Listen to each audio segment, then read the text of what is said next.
Tonight for dinner, my family is going to have stuffed poblano peppers. So the first ingredient in this is some ground beef. And I got this at Aldi, my favorite place to shop, and I'm going to use 93% lean, 7% fat. And like always with Aldi, they're going to give you the double guarantee. They're going to replace the product and refund your money. And it's also a great price. So here's my brown hamburger, and I'm sorry about the sizzle. That's my link sausages. We're having these peppers tonight, so I was just going to go ahead and cook my hamburger meat while I was at the stove with breakfast.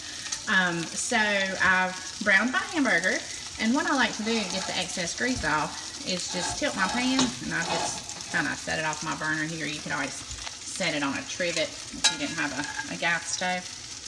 And then just take my spatula or a spoon and just kind of push the meat up, let gravity work for you, and let it sit there for a few minutes, and then come back with a paper towel and just stick it down into that fat and the liquid and let it absorb it, and then kind of poke it with your spatula and then discard that. So today we're going to be using a poblano pepper for stuffing.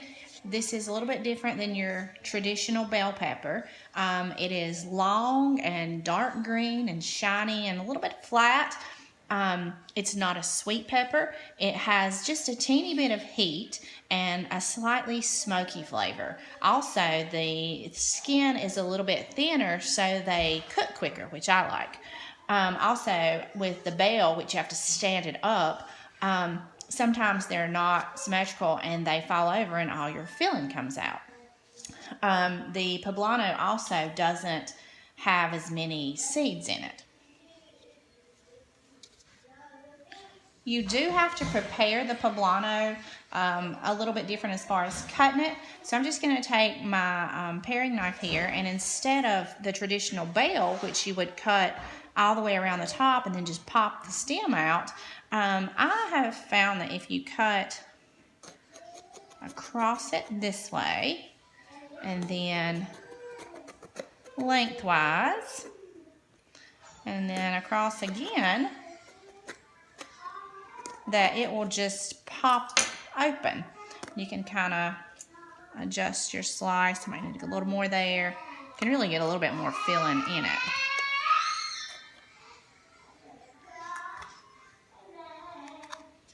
So slice a little bit more. I'm not holding my knife correct.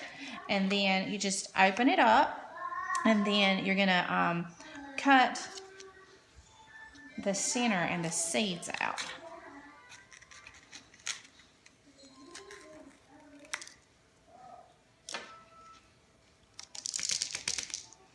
Turn it over, give it a shake.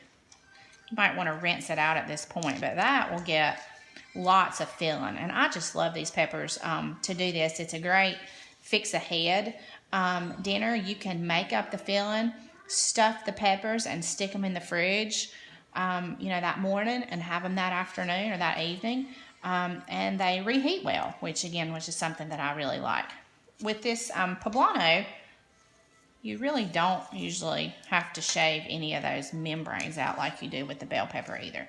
So he's ready to go, and we're going to go make our filling. So in addition to our poblano peppers and our hamburger meat, we're going to use about a pack and a half of taco seasoning, some black olives. You can do black or black and green, or just green, whichever you like. These are whole, so I'm going to have to cut them up. I have a can of diced tomatoes with seasoning. These are fire roasted, which are, I think, have a lot more flavor. A can of black beans. Like those, Bee? Bibby loves olives. A whole kernel corn, some Hidden Valley Ranch seasoning, taco-style cheese, and some flour tortillas for the kids and for leftovers. So I have my black beans here. I'm going to rinse them. Oopsie. They always have this really thick, nasty stuff in canned beans. I like black beans. They have lots and lots of protein. and they add fiber to whatever you're eating. They also stretch the meal, so you don't have to have as much hamburger meat or whatever. So just give those a rinse. Black beans, they hold up better than some other types of beans, like a kidney bean or a pinto, which you can put whatever you want in this recipe.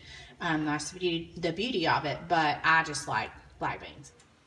So now I have my black beans in a large bowl. I'm going to add my hamburger meat that I cooked earlier this morning. I'm going to stir in my can of drained corn, a can of fire roasted tomatoes,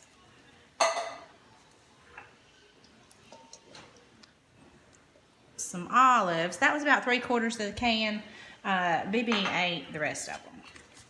And here's 1 pack of taco seasoning mix. I usually just start with that and kind of taste it.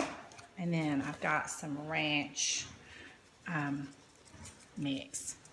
That kind of just gives it another dimension of flavor.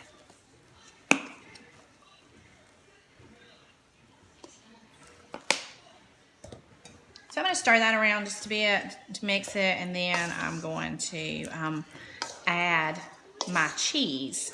I like to add the cheese to the mix instead of just putting it on top.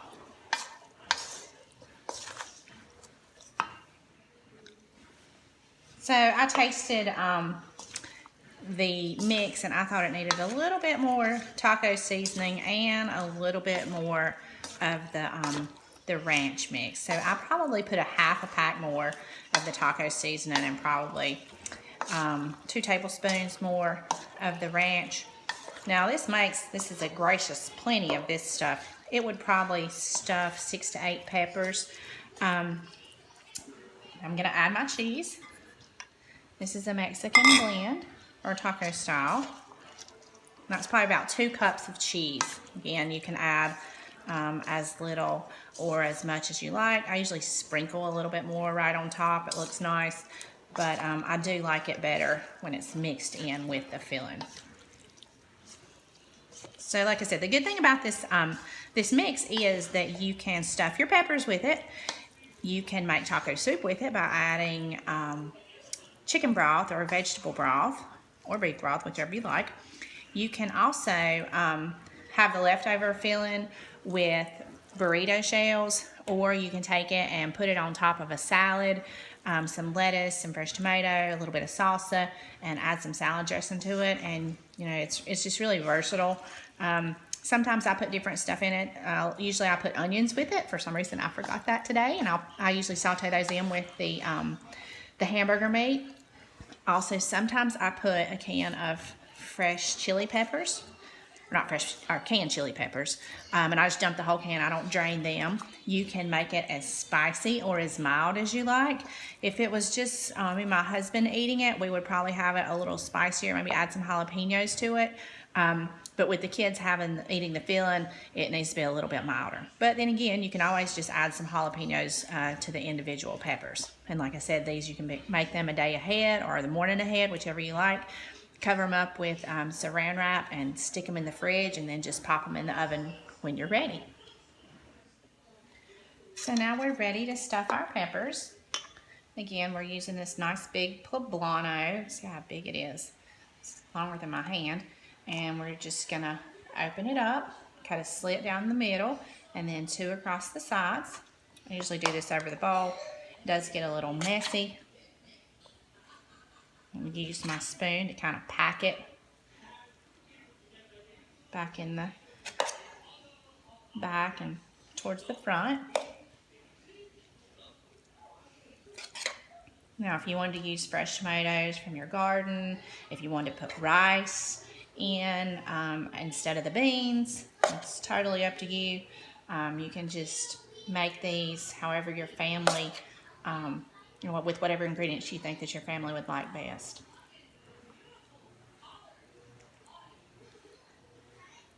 And like I said, you can make them the day before, really, or the morning before you need them. Make up a ton of them and cover them with saran wrap and stick them in the fridge until you're ready to just pop them in the oven. I'm going to put the cheese on these a little bit on top just to look nice about the last 5 or 10 minutes of baking. I also had a couple of these little mini sweet peppers that I thought I would make some little appetizers with. And you can get these in a bag in the grocery store. They're really nice. We use these a lot, more so than little bell peppers. So there's our little appetizer pepper that's ready to go. My peppers have been in the oven for about 35 minutes at 350 degrees. They are getting pretty soft, and that's what we want. The skin's starting to kind of wrinkle there. So now I'm gonna put a little bit of cheese and pop them back in the oven for about 5 more minutes. You just you cook these as long as you want. Some people may want them less done. I like them, you know, soft, not firm. And we've got our babies over here, our little appetizer peppers. About a 1/4 cup more cheese, and that's per 2 peppers, and then back in the oven for about 5 more minutes. Here's the finished product. These peppers have been in the oven probably about 40-45 minutes on 350. You can see that the skin is nice and wrinkly and it's soft to the touch. Again, how much you cook them is personal preference. Here are our little appetizer peppers. They've kind of had a little juice run out of them. Those would be great on the grill. Your filling is already cooked, so really you're just heating it through. And if you put it on the grill, you'll get that nice smoky flavor. You wouldn't want to put it right over the direct heat. You would have to put it over to the side and cook them for a while. But that would be fun for all you guys who like to grill outside. I hope you enjoy this recipe. Follow us on YouTube or Facebook. So here is my salad with the mix on top, and I just did some shredded romaine lettuce, a little bit of salsa, and a little bit of ranch dressing. The kids are having their burrito kind of plain. If I was having the burrito, again, I would have some lettuce and maybe some sour cream or guacamole in addition to the filling. How is it, Ike? Good. You like it? You just take a video. Yeah. You're just eating a bowl of filling, B, and your burrito shell separate? How is it? Good. Like those olives?